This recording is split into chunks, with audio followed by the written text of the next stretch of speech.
जय गुरु गोरखनाथ की। ओम नमः शिवाय। मैं किस्मत नाथ। मेरे पास केस आया था। तो जो दो भाई थे किसी गांव में, तो बड़े भाई की शादी हो रही थी। जो उसकी पत्नी थी उसके ऊपर 5-6 चीजें थी और एक मसानी थी।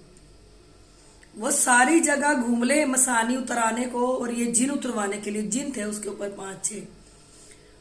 उन्होंने हर जगह घूम लिए और जो घर की उनकी जमीन थी उसमें से उन्होंने आधा किला बेच दिया उसके लिए कि इसकी चीजें उतर जाए।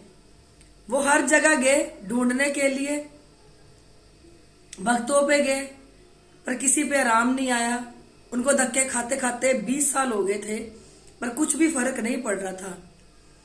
उसके बाद उसके छोटे भाई की शादी हुई। छोटे की, तो उसको कोई तांत्रिक मिला।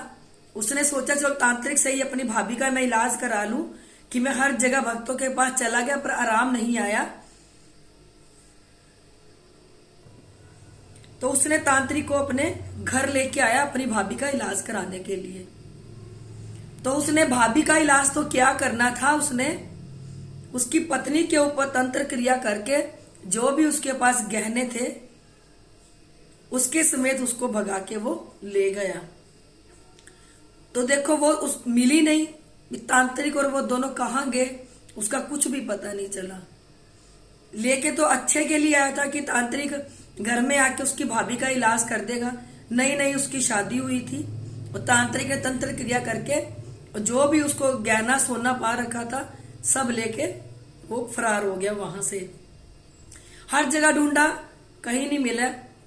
तो एक दिन उनको शिव धाम के बारे में पता लगा। तो वो लोग यहाँ पे आए। तो जो छोटा भाई था जिसकी वाइफ भाग गई थी अपनी भाभी को लेके आया और कहने लगा मैं हर जगह घूम आया, मैं मान जाऊंगा अगर आपने ये चीजों को उतार दिया। मैं आपके चरणों में गिर जाऊंगा, हमेशा आपके साथ रहूंगा अगर ये चीजें उतरी। मैं पूरी दुनिया में घूम आया, कहीं से भी चीजें नहीं उतरी और सब कहते हैं कि आप उतार दोगे। क्योंकि उसको परमात्मा पे भरोसा नहीं रहा, क्योंकि हर जगह वो धक्के खा के थक चुके थे, आराम आ नहीं रहा था। तो चैलेंज दिया उस लड़के ने कि मैं आपको चैलेंज करता हूं कि इसकी चीजें उतरवा के दिखाओ, मैं मान जाऊंगा और मैं आज से आपको अपना गुरु बना लूंगा अगर ये चीजें अभी की अभी उतर गई। तो संसारनाथ ने कहा सबसे पहले तो तेरे घर में जाके मुझे शिव का हवन करना पड़ेगा। जो घर में शिव का हवन करने पे तुम्हारे घर की कंडीशन भी बहुत ज्यादा खराब हो रही है। फिर घर में जाके शिव का हवन किया। शिव का हवन करने पे वहीं घर में बैठ के उसकी चीजों को उतारा। 5 जिन निकले उसके ऊपर से और एक मसानी को। वो पैरों में गिर के माफिया मांगने लग गया कि मुझे क्षमा कर दो, मैंने आपको चैलेंज किया कि मैं बहुत जगह जाके धक्के खा के थक चुका था पर मुझे समझ में नहीं आ रहा था कि ये चीजें कैसे उतरेंगी कैसे नहीं, क्योंकि इसके चक्कर में हमारा आधा किला भी बिक गया। ये ठीक नहीं हो पा रही थी, उसके लिए मैं आपसे क्षमा मांगता हूं। फिर उसकी दोबारा शादी करनाल शहर में होगी। फिर वो गांव से करनाल चला गया। वो दोनों वहीं रहने लग गए, करनाल में ही किराए पे रहने लगे जाके। क्योंकि जब इस धाम से जुड़ा, इस धाम से जुड़ने के बाद उसको सरकारी जॉब मिल गई। सरकारी जॉब मिलने के बाद वो लड़का, क्योंकि वहां से उसको जॉब दूर पड़ती थी गांव से, तो वो करनाल में आ गया। करनाल में आके दोनों मियाँ बीबी किराए के घर पे रहने लग गए। तो एक दिन क्या हुआ, जहां किराए पे रहते थे वो मकान मालकिन ने क्या किया, अपने गहने सारे छुपो लिए। छुपो के और उनपे चोरी का इल्जाम लगा दिया कि इन लोगों ने मेरे गहने चोरी किए हैं। तो वो लोग, उसने पुलिस बुला ली। वो लोग बहुत परेशान हो गए। जो उसकी पत्नी थी, जब जिससे दोबारा शादी हुई, उसने यहाँ धाम पे कॉल किया कि ऐसे ऐसे मालकिन ने चोरी का इल्जाम हमारे पे लगा दिया है, भी जितना भी गहना है पता नहीं इसने कहाँ रखा है, भी हमारी आप मदद करो। तो जब हमें नजर मार के देखा, वो मकान मालकिन थी जो, उसने अपने गहने अपनी किसी रिश्तेदार के घर छुपा के आ गई थी और इसके ऊपर इल्जाम लगा दिया था। तो संसारनाथ ने कहा तू चिंता न कर, सोना मिल जाएगा उसका, तू बच जाएगा, आराम से बैठ, डरने की तुझे जरूरत नहीं है। यही हुआ, 2 दिन में उसकी पोल खुल गई मकान मालकिन की, और वो बेचारा बच गया। और पुलिस वालों ने उस मकान मालकिन को बहुत सुनाया कि किसी भी इंसान के ऊपर चोरी का इल्जाम नहीं लगाना चाहिए, वो भी झूठा। फिर उसकी बहुत बेइज्जती हुई मकान मालकिन की, और गहने भी उसके वहीं से निकल गए। तो आज भी वो गद्दी से जुड़े हुए हैं। इस गद्दी से जुड़ने पर उसको 2 बच्चे, 2 बेटों की प्राप्ति हुई।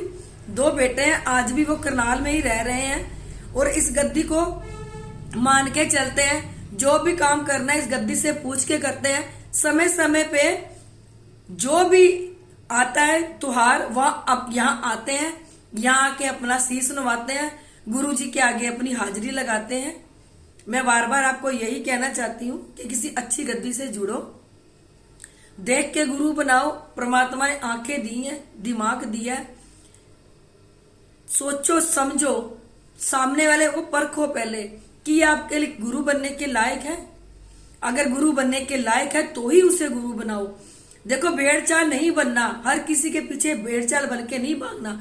जिसके पीछे बहुत दुनिया भाग रही है, लोग सोचते हैं यही सब कुछ है, कि बहुत दुनिया जुड़ी है, यहाँ से यही सब कुछ मिलेगा।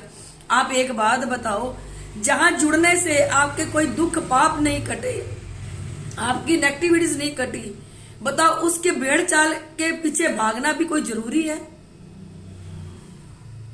उसको गुरु बनाओ जो आपका निवारण कर सके, आपके दुखों का निवारण कर सके, आपकी नेगेटिविटीज को उतार सके, समय समय पे आपको जानकारी दे सके, आपके घर के बारे में, आपके परिवार के बारे में।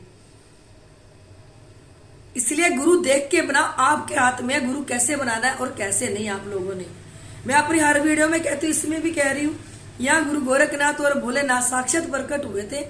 यहाँ पे हर सूक्ष्म से सूक्ष्म चीज को देखा जाता है, जो हमारे खून में रम जाती है, हमारे खून को काला कर देती है, हमारी बॉडी में बीमारियां लगा देती है, और चलता फिरता हमारा घर बीमारियों का बन जाता है।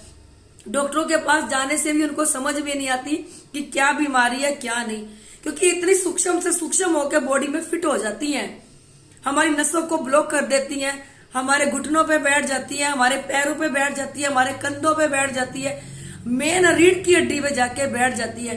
कईयों के कंधे दुखते हैं, कईयों की गर्दन की दर्द होता है, कईयों के पैरों में इतनी स्वेलिंग, इतनी सूजन आ जाती है कि उनसे चला भी नहीं जाता।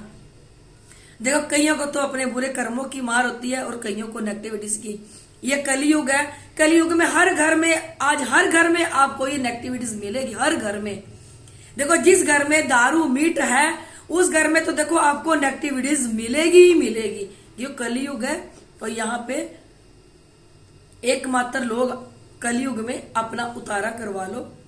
आगे बढ़ने के लिए परमात्मा ने कलयुग दिया है। अच्छी गद्दी से जुड़ के आप लोग जाप करो, आप लोग आगे बढ़ो, क्योंकि एकमात्र कलयुग है। अपने अगले पिछले कर्मों का आप निपटारा कर लो, क्योंकि हम यहाँ, अगर हमें यहाँ धरती पे जन्म मिला है ना, तो हमें अपने कर्म निपटाने का जन्म मिला इस कलयुग में। कि जो भी तुमने आगे पीछे जो भी तुमने बुरे कर्म किए हैं, इस कलयुग में परमात्मा का जाप करके अपने इस बुरे कर्मों को आप लोग साफ कर लो।